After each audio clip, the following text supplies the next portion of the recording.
What's up, Earls fam? You might hear my mom in the background. She is FaceTiming Truett right now, but I thought today the house is a bit of a mess. I don't know if you guys can see. So I need to clean it up, and I thought I would kind of do like a clean with me while I answer some questions that I've been avoiding. Not necessarily avoiding, but that you guys keep asking, and maybe I haven't addressed them on here, but I've responded to a comment, you know, so giving you guys all the answers you've been waiting for. So let's get to cleaning. We've got a lot of laundry. It's not too bad in here, but you know, needs some cleaning. Is that Mama? Do you love Mama?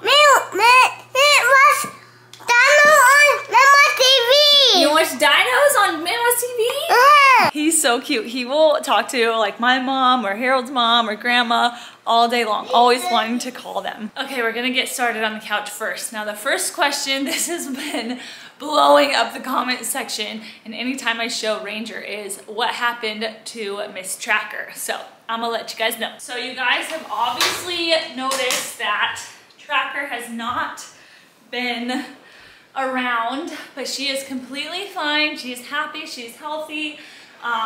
We love her. Okay, cleaning and talking at the same time is a little harder than I thought, so we'll do like in between. The only reason I haven't talked about this on camera is because it was super emotional, very hard decision for me to make. So when we brought Atticus home, I could just immediately tell that Ranger was pretty territorial over him, just protecting him.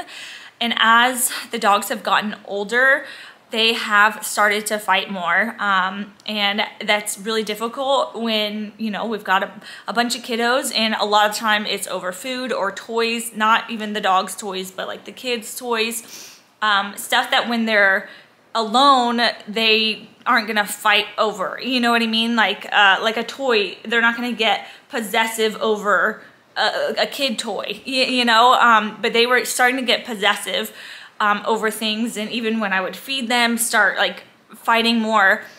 And then of course, you guys know about the accident that happened with Wyatt, not with Tracker, but another dog where he got bit in the face, and that was terrifying. My mom had brought it up to me, and I just sobbed. I did not like the idea. I did not want to separate the dogs. I did not want her to feel like, you know, we were getting rid of her. Like, it just broke me down. But there was like a 2-week period or something where my mom was gonna go home and then she was gonna be back up here. So I was like, let's just give it a try. Like, I'll give it a try. I'll see if it changes like the demeanor of the dogs.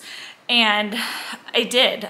So Tracker went home with my parents, and she was immediately calmer because she didn't have, you know, all the chaos of the kids. The point is, she's living with my parents. When my parents come up, you know, Tracker comes with them. When we go down, we get to see Tracker, so we still get to see her. She's still our dog. We love her. It was just a decision that we thought was best for her like own sanity, honestly, also for the children. But yeah, we love her, we miss her, but she is doing great, and it's also good for my parents after we lost Boomerang, that they have a dog and can keep, you know, them safe. You got this. You got a doggy ball. Pillows and pillows and pillows galore. Woohoo, we got one thing done. Also, my nose has been dripping. Man, these kids, I don't know about y'all, but going to school, bringing all the germs back, it is just constant. Speaking of which, I'm gonna go ahead and use some of my Beekeeper's Natural Propolis throat spray, and they did sponsor this video, so thank you guys so much. I wanna tell you a little bit about them because I think this is awesome. I've got this adult one for Harold and I also have the kid one, and the key ingredient in this is propolis. I'm really fascinated with bees, and propolis is what they use to line the inside wall of their hives to help keep the germs out, and so it's something that we use to help support our immune system, also to soothe the dry, scratchy throat, which to me is the worst. I can't stand when my throat is feeling all icky. I really love that I can use it as a daily throat spray for the kids, just as daily immune support. Also, propolis contains vitamins B, C, and D, and also zinc and antioxidants. Both of these are safe for kids and adults, but the kids has buckwheat honey for flavor and added antioxidants, and the adult one has slightly more propolis. I'll link even more information down below for you guys to check it out because it really is awesome. Shoot, you guys, I just got a text from Wyatt's teacher that he's not feeling well, so I gotta wake up the other 2 boys and run and go pick him up really quick, but I'll be back. Just hold on. We gotta go get Wyatt, okay? Why? We gotta go get Wyatt. He's not feeling good. Come here. Let me guide you. Where is he? He's at school. He's not feeling good. We're gonna go get him, okay? Oh gosh, it's raining. Oh no. Oh man. We're a little bit wet. All right, everybody's gonna take a little nap. You go lay down, okay? Go lay down. We're back. Wyatt seems to be okay, but he did say his tummy kind of hurt earlier, so he's gonna lay down. I'm not sure I'm gonna get this cleaning done like I thought, because now we got this guy up. All right, mister, it's you and me. Let me tell you, these kids will always keep you on your toes. It's not one thing, it's another. But I love every second of it. Second question is, what happened with the Defender? Man, we have not told this story because I think we've just been holding out for a, like, beautiful way to wrap up the craziness of it, which it still could happen, but it's been so long now. I don't even know what the exact timeline was. I just know it's been well over a year from when we were like gonna get this Defender and it not happening. I won't go into all of the crazy details because it seems like it was one thing after the next, starting with supply chain issues. The Defender was coming from South Africa, so everything was just kept getting pushed back. And so we were so patient. Then something happened with the owner's company, and a bunch of the cars, I guess, that he was working on got tied up, and thankfully it wasn't our car, but we didn't know at the time. And it was really hard to get information. And then we found out the tragic news that the owner had passed away.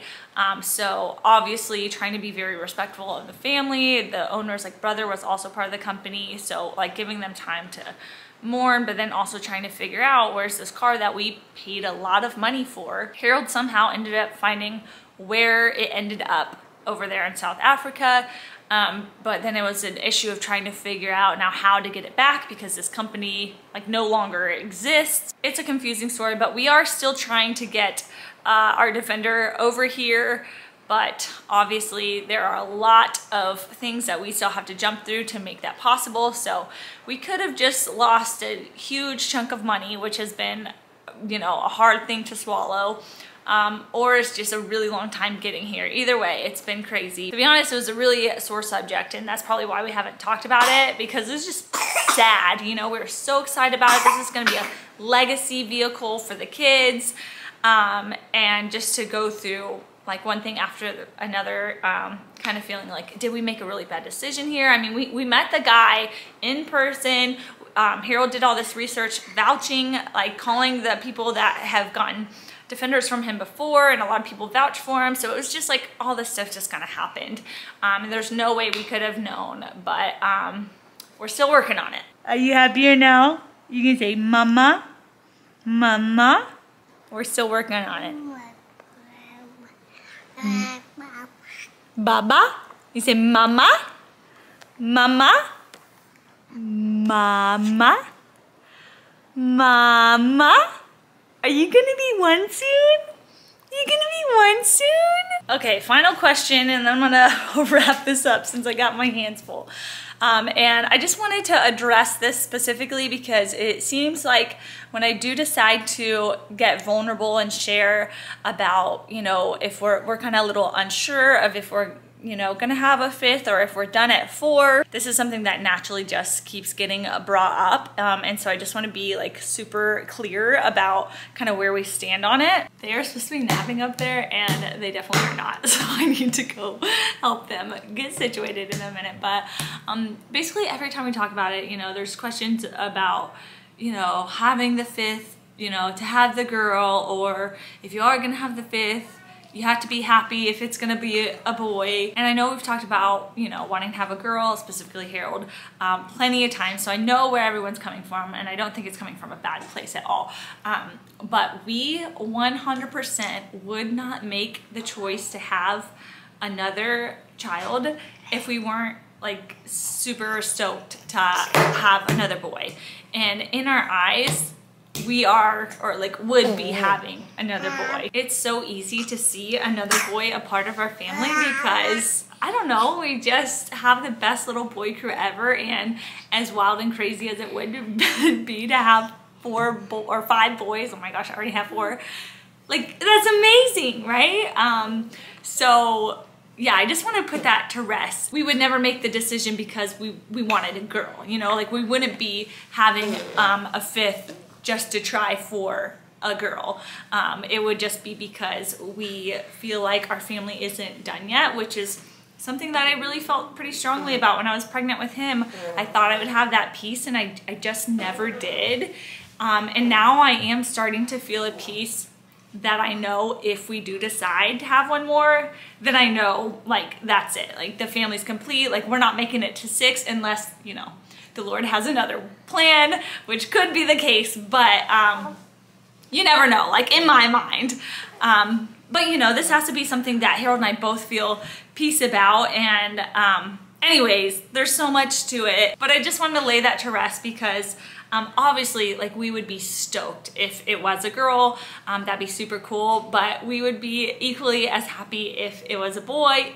And just thinking about it is crazy, you know? Like, I still don't, you know, I don't know. I don't want to talk about it too much because I don't want to put myself in the future if that's not, you know, what is supposed to happen. I'm also so blessed and happy with my 4 boys as it is, and so I think I'll find peace either way and what's right for our family. But yeah, I just wanted to say that. I love my boys so much, and I really do believe that I was meant to be a boy mama, and I just feel really grateful that I get to raise these boys with the love of my life. So I'm gonna end it here. Thanks for hanging out with us. I know this is a little bit of a curveball, but that's just life. So love you guys, love God, love people, make a difference, and be thankful. Bye.